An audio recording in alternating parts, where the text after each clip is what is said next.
basket national et régional, c'est sur Radio Coup Direct.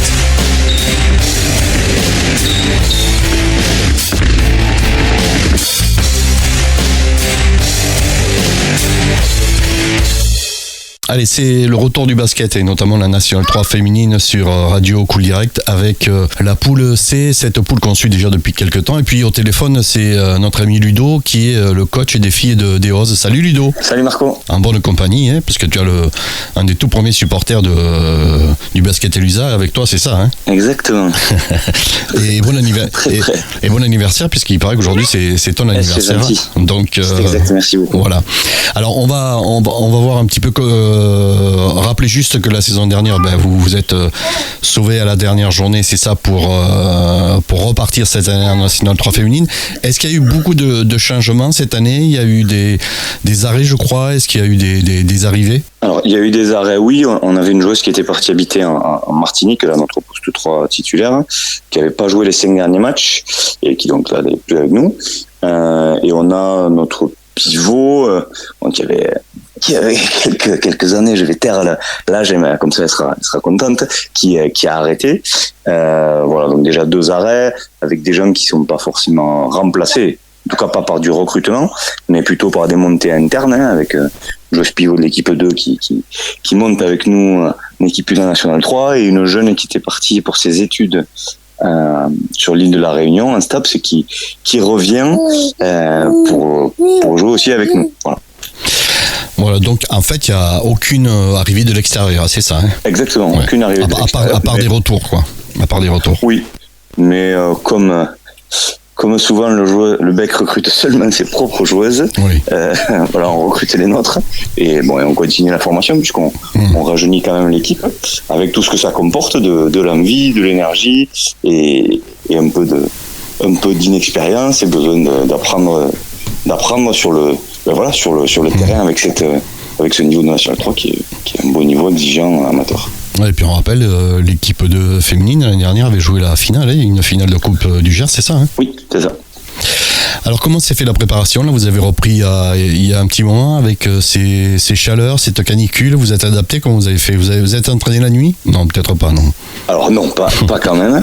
On a repris nous le 9 août et on a. C'est un petit peu toujours délicat parce qu'après ça fait finir très tard si on fait la nuit. Les filles ont affronté la chaleur. On a fait comme les autres années en fait. On a fait 3 entraînements pour te résumer d'1h30 et en ouvrant les portes de la salle pour avoir un peu plus d'air. Alors, il y a des entraînements, il a fait très chaud effectivement, mais bon, les filles ont plutôt géré, ont bien géré les efforts. Hein, d'ailleurs, il n'y a pas eu de souci de ce côté-là, voilà, si ce n'est que ça aide à faire une vraie prépa puisque tu as un peu moins d'oxygène. Alors la préparation, il n'y a rien eu de spécial. Vous êtes parti en stage, vous avez fait ça sur EOS. Comment ça s'est préparé comment? Alors on a fait les entraînements effectivement sur EOS et on a fait le stage le dernier week-end puisque j'avais déjà un absent en général on fait le premier week-end de septembre, mais j'avais une des 2 co-capitaines qui était absente, voilà, que c'était important qu'elle puisse être là pour participer à la vie de groupe et au stage. Et donc on l'a fait ce week-end, on l'a fait sur EOS. On essaie tout le temps de tourner, de jamais dormir au même endroit, de faire des choses différentes dans les activités. On a fait beaucoup de sport et c'était cool. Les filles ont répondu présentes sportivement. Et la soirée était très sympathique aussi. Alors vous repartez donc dans cette poule C, vous connaissez la majeure partie des équipes, à part celles qui sont montées cette année, je pense au Garonne à SPTT, Avenir Basket du Marmandais, et puis je crois qu'il y a Brive aussi, ils n'étaient pas l'année dernière, si Brive Corrèze. Non, il y a Brive, il y a Cunac, il y a Élan Chalossé. Oui. On a 2 équipes de National 2 qui descendent, donc Élan Chalossé et Brive, donc on ne connaît pas trop le niveau, hormis qu'il doit y avoir quand même pas mal de gens qui jouaient en National 2, donc un certain niveau. Est-ce qu'elles gardent les joueuses, est-ce qu'elles en perdent? Voilà. J'ai quelques infos, mais ça reste quand même assez flou. Donc ça, je verrai en direct sur le terrain ou sur les premiers résultats. Et après, donc effectivement, 2 équipes qui montent une équipe côté de Dax qui s'appelle résumé la Black et l'autre équipe, comme tu dis, Marmande, qui semble avoir une équipe taillée très très fort pour. Oui, elle est assez outillée. Ouais, voilà. Elle est assez outillée, oui, c'est pour vrai. passer une belle saison en National 3, je pense qu'elle est bonne, ça. Un gros morceau. Ouais, c'est ça. Donc, alors votre premier match, c'est ce dimanche, c'est un déplacement chez Amou Bodegarde, bon, une équipe où vous avez déjà joué plusieurs fois. Hein. Oui. Donc ce déplacement-là, une équipe à mon avis comme nous qui doit chercher des équipes à se mettre derrière pour se maintenir.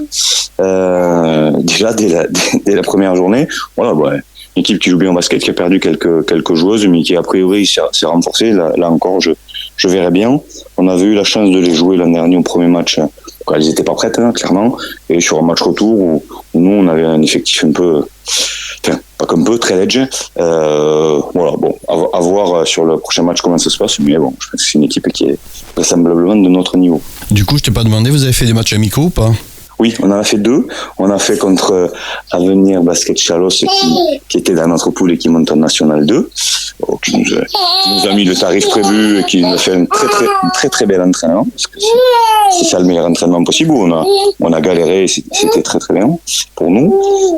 Et on a fait un deuxième match contre une équipe de Prénatlandaise au Moco, à côté de Mont-de-Marsan. Belle équipe aussi. Et voilà, là, c'était à peu près de notre niveau. C'était chouette aussi. On a fait 2 matchs amicaux qui m'ont satisfait. Je voulais en faire un 3e, mais je n'ai pas réussi à trouver de matchs. Les gens étaient déjà pris ou voilà, où ça faisait peut-être un peu loin, etc. Bon, l'organisation n'a pas été idéale de ce côté-là. Le 3e match m'aurait fait du bien. Ouais.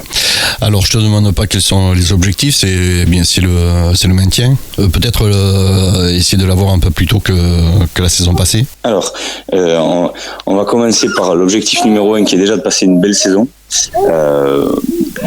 Quelle que soit l'issue, si tu veux, de manière à ce qu'on soit un peu plus dynamique, enthousiaste et moins concentré que sur le résultat. Voilà, il y a la manière le chemin qu'on prend, la manière de vivre, de progresser.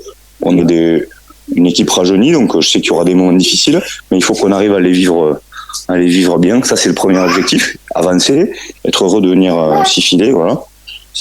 Et ensuite, si on peut y adjoindre un maintien, ça serait parfait, voilà. Ça, on verra bien.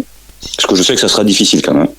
On a toujours le même problème, qui a à savoir l'impossibilité de recruter, à la fois géographiquement, parce qu'on n'a pas ni du travail à proposer proche d'ici, ni financièrement, parce qu'on n'a pas d'argent à donner, ni pour défrayer, ni rien du tout dans le club, ni même des gens qui viennent vivre ici, où on n'a pas l'attraction des universités, par exemple, pour d'autres villes, voilà. Ou dans les Landes, ils ont la possibilité de récupérer pas mal de joueuses d'un excellent niveau qui ont joué à des niveaux supérieurs et qui reviennent en National 3. Nous, on n'a pas ça. Donc, ça veut dire qu'on va devoir trouver des moyens avec les jeunes que l'on forme. Oui, c'est ça, oui. De pouvoir avancer et arriver à ce niveau-là. Et comme tu dis, c'est exigeant parce qu'il y a beaucoup de gens qui reviennent à ce niveau-là. C'est des beaux matchs, mais il faut s'accrocher, quoi. Oui, heureusement, vous vous appuyez sur la formation, ce qui est pas mal non plus, même si on sait que la formation c'est un peu long, quoi. Oui, parce que surtout ce qui est long, c'est qu'on a plein de bonnes jeunes joueuses, mais entre être bon en jeune et avoir le niveau de la National 3 avec des seniors, avec des gens aguerris, avec des gens qui maîtrisent un peu le jeu physique, le jeu tactique, voilà, qui jouent plus dur, plus vite. Et ça s'acquiert sur le terrain. Il faut en passer par des étapes, voilà, qu'on va vivre, qu'on est en train de vivre. Et c'est notre manière aussi de promouvoir le basket et c'est plutôt cool. Hein. Voilà, eh bien, on va te remercier. On va remercier également ton supporter numéro 1 là, qui était avec nous en interview, qui est intervenu en fait. Je disais il peut intervenir, mais il est intervenu. Donc, il commence à donner de la voix, oui, désolé. Il a peut-être fait, remarque. Déjà, il a fait un et il veut participer. C'est très bien déjà. Donc voilà, peut-être comme commentateur de basket, on ne sait pas. En tous les cas, merci Ludo d'être passé au micro de Cool Direct. On vous souhaite une bonne saison. De toute façon, on vous suivra comme à l'habitude. Merci bien Ludo. Merci beaucoup pour la promotion de notre club et du basket, Marco, et à très bientôt. Avec plaisir, merci, au revoir.